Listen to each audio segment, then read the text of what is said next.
Et bien voilà, donc bonjour Diallo Emmanuel. On va parler de la ville de Dakar aujourd'hui encore. L'histoire de Dakar.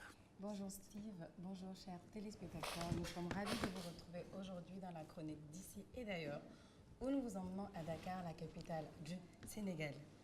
Le nom Dakar apparaît pour la première fois sur une carte en 1750, lorsque le botaniste Michel Adanson effectue un croquis du Cap Vert.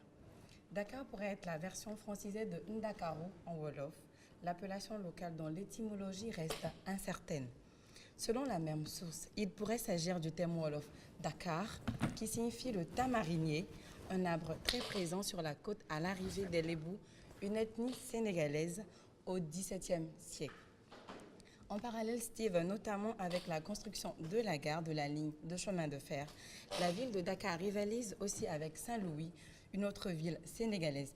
Mais elle emporte pourtant en devenant en 1902 la capitale de l'AOF, entendue par AOF Afrique occidentale française.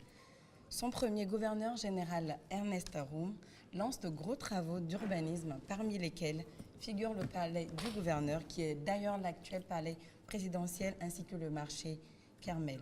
Voilà de façon résumée, Steve, l'historique de la ville de Dakar. Alors, quelles sont les langues qui sont parlées à Dakar? Alors, le Wolof, qui est l'une des 6 langues nationales du Sénégal, est très répandu à Dakar et est largement utilisée dans les activités quotidiennes.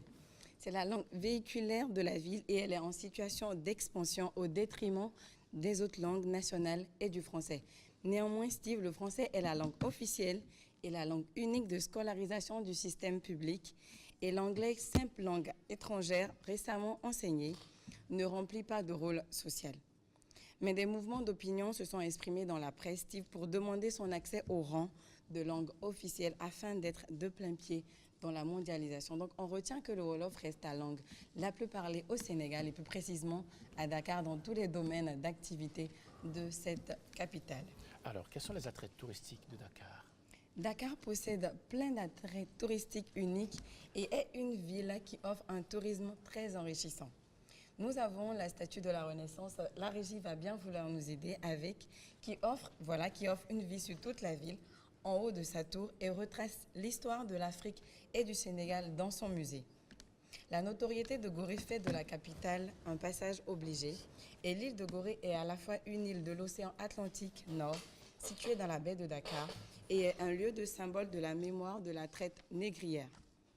Nous avons aussi le lac Rose, Ngor et le musée Théodore Monod qui est un musée d'art africain.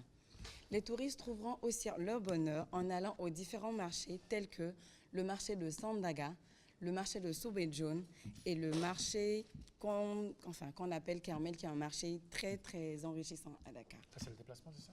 Non, ça c'est au niveau des attraits touristiques. D'accord. Et comment se déplace-t-on à Dakar? Alors, le réseau de transport en commun à Dakar est très dense, avec divers types de véhicules utilisés. L'image de la ville comme à l'écran est indissociable de ces taxis jaunes et noirs et de ces cars rapides hauts en couleur et parés d'inscriptions Alhamdoulilah le plus souvent, auxquels s'ajoutent aujourd'hui des minibus blancs privés. Mais les embouteillages sont assez fréquents du coup à l'entrée de l'agglomération. Nous avons également d'autres bus qui sont ceux destinés au transport en commun dans la ville de Dakar. Alors, qu'est-ce qu'on peut manger à Dakar? À Dakar, vous avez une idée, non, Steve? Je sais qu'il y a un plat que tout le monde connaît, qu'on mange à Dakar, au Sénégal. Allez-y, je vous laisse me le dire. Qu'est-ce que c'est? Dites-moi tout. Alors... Je peux y à ça? Oui, tout à fait. Et le tchèboudjen chef. aussi. Voilà. La gastronomie de Dakar est composée de plats très savoureux, dont le tchèboudjen, comme je le disais avec Steve, le yassa poulet, le mafé, le djomoda et tous les autres plats sénégalais. Nous avons aussi le bissap qui n'est pas un plat, mais la boisson la plus populaire de la cuisine sénégalaise. Vous le connaissez, le bissap? Bien sûr. On en a au Bénin, on en a à Cotonou également. Il s'agit d'un jus fait à base de fleurs d'hibiscus séchées, d'eau, de sucre ou quelquefois d'un peu de menthe ou de fleurs d'oranger et qui se trouve à la fois très nutritif et enrichissant. Tout à fait. À Dakar, vous aurez le plaisir de découvrir tous ces bons plats et de pouvoir vous rafraîchir avec du bon bissap également. Parfait. Allez, donc, mais vous êtes souvent à Dakar, vous, quand même? Oui. Oui, bien sûr. Vous y étiez la fois dernière aussi. Tout à fait. Ça inspire, non? Oui, Bien sûr. oui, tout à fait. Merci Steve. Bon, Merci à tous. allez, merci beaucoup Emmanuel Diallo. À tout à l'heure. À tout à l'heure. Bien sûr.